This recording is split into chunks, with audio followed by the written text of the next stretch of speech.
Powerful question. In as much as we want to talk about the gold board, we must also bear in mind that what role has the finance ministry played? What role has the central bank played before we come to gold board issues? Yeah. Because these two institutions work hand in hand, and even Ghana's Statistical Service, they work hand in hand to ensure that you have a stable economy. So if you look at the finance ministry, when I was talking about the performance of the economy, I want the ordinary people to understand what is going on. And if you even look at it, I didn't talk about the debt to GDP ratio, etc., and how that has impacted, and how the finance ministry has, in recent time, been able to retire some debt, especially even to individual bondholders, etc. If you recall, when the government came in, there were a lot of challenges in that sector, and the government had to raise some money to pay some of the bondholders. Over, I think, 9 point something billion Ghana cedis was paid to individual bondholders who were struggling. And even in recent times, the finance minister has made some payments, external payments, about 1 point something billion dollars as a form of debt. So what the finance ministry has done very well, ECOWAS has gotten something called ECOWAS conversion criteria, where we have to meet it, about 5 or 6 conversion criteria. We are supposed to meet it so that at the end of the day, we can all be in common currency. You remember, that convention. We have been talking about it for a very long time ago. Towards the echo as a currency. Towards the echo as a currency. And Ghana, as a country, has long ago not been able to meet some of these conversion criteria. So the finance ministry and the Bank of Ghana have worked hand in hand to ensure that some of these conversion criteria have actually been met in one way or the other. So for instance, if you look at the finance ministry, they say they want to do primary balance surplus of 1.5% of GDP, which means that before you make your interest payments and amortization and everything, you should have a surplus balance of 1.5% of GDP. So what that means is that, and also the finance ministry says that they want to have zero financing from Bank of Ghana, which asking Bank of Ghana to finance component of the budget. The budget comes with, in the budget, you have your total revenue that you collect and your total expenditure. And always the total expenditure outweighs the total revenue before interest payment and amortization of the debt that we hold. Mm-hmm. So the finance minister said, let's do primary balance surplus of 1.5% of GDP, which means that you have to be a careful spender and somebody who wants to spend in priority areas of the economy, so that at the end of the day, you don't end up overspending and not seeing the reality that we used to see in the past. So the finance minister said, let's do 1.5% of primary balance surplus, so that at least we can keep the economy stable, which means that you don't overheat the economy with a lot of spending that will make it more inflationary. Others have argued that the reason why the inflation figures are coming down and that the exchange rate is performing is because the finance ministry is not spending. That's not it. The finance minister is just being a careful spender. He wants to ensure that he spends in sectors of the economy that is driven by growth, that is supposed to create jobs, that is supposed to bring transformation. That is what the finance ministry is doing. So they've been able to do that, and we have been able to meet that because, the ECOWAS Convention criteria says that at least you can do up to 10% of financing from central bank. And we are currently doing 0% financing from central bank. Unlike the past, where the central bank was turned into a printing house. You remember that in 2022, thereabout, over 48 billion Ghana cedi was printed from the Bank of Ghana. That's why we had the debt exchange program, right? So most of the monies the government picked from the Bank of Ghana was used as marketable securities. In finance, when we say marketable securities, meaning that you can always liquidate the money at any point in time. But the government of Ghana, the Bank of Ghana gave the government of Ghana the money, and the government of Ghana said, right, let's do a debt reprofiling, etc. That was why the Bank of Ghana went on that, what do you call it? They had a loss of about 60.8 billion Ghana cedis at that time. That was the main reason. So the finance minister said, no, I don't want to turn the Bank of Ghana to a printing press because they have to print money and come and finance the finance minister. Because you remember that anytime you have a deficit, you can finance the deficit in 3 different ways. One is to borrow internally, right, or externally. 2 is to go to the Bank of Ghana and ask the Bank of Ghana to help you finance it. And 3 is to sell important assets of the state. Even you as an individual, you don't have the capacity to print money, right? So you cannot do that, but you have the ability to sell any asset you have if you borrow and you want to repay, isn't it? Or if you want to spend and you don't have money and you have an asset, won't you go and sell it? Yeah, You will go and sell it. And if you want, you can also go to the bank and do what? And borrow money, right? Yeah. But here is the case that as a government, you have the ability to go and print. But yesterday, someone asked me a question. Why is it that we don't have money and we cannot just go and print the money and we want to go and borrow? That's a multi-billion question, right? Maybe next time we'll look at that aspect. Why we don't have to print money and you have to go and you have to work for it. Yeah. So these are the things that the finance ministry is doing to be able to allow stability and also to look at priority areas of investment. I'm sure you will talk about the big push, etc., and all of that. I'm very sure you talk about it. So I don't want to jump the gun. And also, the finance ministry is telling the GRA that raise enough revenue. They've given them, they don't want to give them a lower target so that they will outshine and come and take bonuses. They give them a higher target. Okay. All right. And the finance ministry will say, okay, well, let's look at things that people do that are not right. Right? So the finance ministry, because remember that they have taken out some taxes. Remember that the VAT was around 22% or so. Now it has been revised to about 20%, which means that there's going to be a revenue shortfall. So once there is a revenue shortfall, what do? You have to ensure that you make provision for it. And making provision means that you have to close a lot of loopholes. So the finance minister is now saying, okay, fine, most of the things you have to approve, bring it to my desk. Even though that slows down governance processes, but it's a way of what? Checks and what? Balances.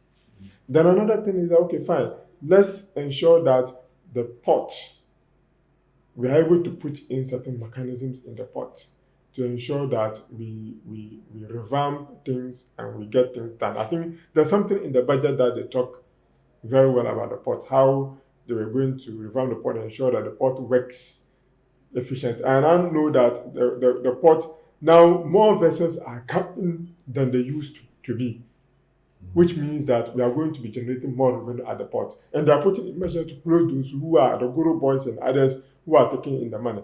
The problem about Africa is that the loopholes have put, they have been able to catch, but the guru boys always know how to go around it. So they have to look at the second eye as to how they will be in a better position to complement that. So these are the avenues that the finance ministry has been able to, the measure they have been able to put in place, checks and balances. And recently, I know the president announced presidential advisor for the economy, a team of about 13 eminent people.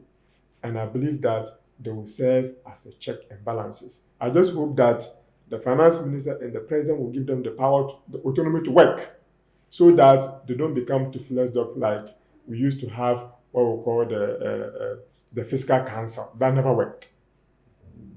The fiscal council was thrown to the dog. Fiscal Responsibility Act was thrown away, and anything at all was being done. These are the things that we are saying that in governance, you don't need to, in financial governance, you don't need to tamper with certain elements of the act that would relay you. In as much as the act has some caveats for you to follow, you must also be a wise spender. So now, if you come to the Bank of Ghana also has their role that they play, right, to ensure that we have that kind of stability. What do? They ensure that they manage their monetary policy rates very well. Stability, they ensure that prices are stable. That's the essence of the Bank of Ghana. So in essence, the actual muscle that controls the finances of the country, making sure there are no losses and loopholes and overspending, is from the finance ministry. It's from the finance ministry. Yeah. Then the Bank of Ghana is also the banker of the government and also the controller of the financial system. Yeah. So that makes the overall economy stronger. It's stronger, very well. So if the overall economy is going to be stronger, it depends on the prudent financial management policies being implemented by the finance ministry and called by the Bank of Ghana. Yeah. Before the gold board even comes in. When they didn't lay down their foundation, how do the BOGO works? The BOGO is just a policy instrument, just like the Bank of Ghana is a policy instrument. Why is it that when the Bank of Ghana recorded a debt of 60-point-something billion, a negative equity position of 50-point-something billion Ghana, the Bank of Ghana didn't collapse? Because the Bank of Ghana still met their policy relevant factors why they were made to be there. We'll come to some of the things that we'll talk about the gold board. We'll analyze it. We'll come to that perspective. But I want you to understand that the Bank of Ghana have to play their objective role of price stability. Yeah. So was it just the loose spending and the loose controls, or we lacked even the ability to prop up a currency that made everything go haywire? No, we one could be that we did not control our expenditure. Because if you remember, we had even a budget deficit close to 17%. That was during the COVID time. And post-COVID, the budget deficit was still ballooning, which means that you were spending much more than you were collecting in terms of revenue.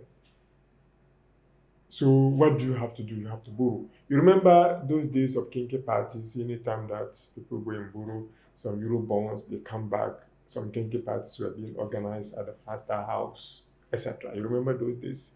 Yeah. Yes, so those kinky parties, where were they being held? Okay? Yeah, so that's what I wanted to ask. That's what the role of the billions that were borrowed plus overspending. So in finance, when you borrow and you don't invest, you cannot recoup. That's the long and short of it. We mean cash flow management is very important in any business that you run. As a business person, why would you be running the business and you run a bankruptcy? If let's say all what you can do, you see, if you look at, let me say you have a business you are running, all what you can do is that you cannot even pay the salaries of your workers. Can the business operate and exist? That was the situation we found ourselves in. So, the situation was so dire, but I'm just telling you the prudent management that the current administration is putting in place. And that's how come that we are looking a bit better. Of course, the coming into effect of the IMF it's still early days yet, as I may say, because when IMF is home, the behavior is different from when IMF is away. That's what you have to note. Okay. But let's see that some of the dividends that we are reaping today, we are putting in better structures in place. Reforms are being done, and that the structure is being laid. A solid foundation is being laid so that we can benefit out of it in the long run. So the Bank of Ghana, as I say, they are doing the stability. You see that currently, as the time in 2024, the monetary policy rate was running somewhere 28%. Monetary policy means that the rate at which the Bank of Ghana, the control, okay, when we say monetary policy, meaning that the control of the circulation of money, how you control money within the economy. We have two types of them. We have expansionary monetary policy and we have contractionary monetary policy. Just like the government, we have fiscal, contractionary fiscal policy and expansionary fiscal policy. Anytime we talk of, for the benefit of our viewers. For the benefit of your viewers, when we talk of contractionary monetary policy, it means that you want to reduce the amount of money in circulation, which means that you have to raise interest rates high so that people will not want to, you will not lend money to people, and for that matter, more money will not be in the system. That is when you have higher inflationary factors. You have to raise your monetary policy rate up. In 2017, when the government took over, monetary policy rates were hovering somewhere, I think it was also somewhere 20-something%, because inflation was like 15%, and you need to up the monetary policy rate because you have to reduce the amount of money in circulation. Don't make it incentive for people to want to borrow and spend in the economy. Make it incentive for people to want to save their money rather than what? Rather than spending. So anytime the government raises monetary policy rates up, it means that the treasury rates are going to go up. The Bank of Ghana is going to be borrowing from the public at a higher cost, right? And for that matter, people will want to keep their money in bonds and stocks, the stock market and all of that, rather than what? Spending. That is the economic sense of it. So right now, the Bank of Ghana is saying that, okay, fine, inflation is coming down, exchange rate is doing very well. So let's lower the monetary policy rate. And the monetary policy rate has been lowered by close to 700 basis points. Based on the last review, when we say 700 basis points, means that it's been reduced by 7%. That's the meaning of 7 or more percent. Yes, because now it's about 18.something%. And they'll be having their review next week. Next week is a monetary policy review. They'll come out with a new rate, whether they want to further lower the rate because inflation figures are coming down. You will hear it when the Monetary Policy Committee meets and communicates. And the Governor of Bank of Ghana has assured Ghanaians that he wants to leave office when lending rate is at 10% or below 10%. That is the objective he has set for himself. And every business person is interested in low interest rates because the borrower benefits when interest rates are low. And people who have otherwise going and keep their money with the government of Ghana and be collecting small money will bring out the money and invest in the real sector of the economy. And that will bring in some benefit to the people. It will create jobs and expand the economic activities of the state. And by so doing, the economy will become what? More buoyant. So that is the role that the central bank has been playing to keep. And the central bank has also been able to come out with a number of policies to regulate the banking sector so that the banking sector don't become like we had the last time. They don't begin to borrow anyhow and have stale assets. When we talk of stale assets, meaning that assets that are not bringing in the benefit that it's supposed to bring. The Bank of Ghana is working to ensure that they are able to stabilize those things. So they've come out with a lot of regulations in recent times so as to make the financial system more robust. So that is what the Bank of Ghana is doing. Now to the Go Board. And you have to remember that, you see, the Go Board is acting on behalf of Bank of Ghana. That's one thing that a lot of people don't know.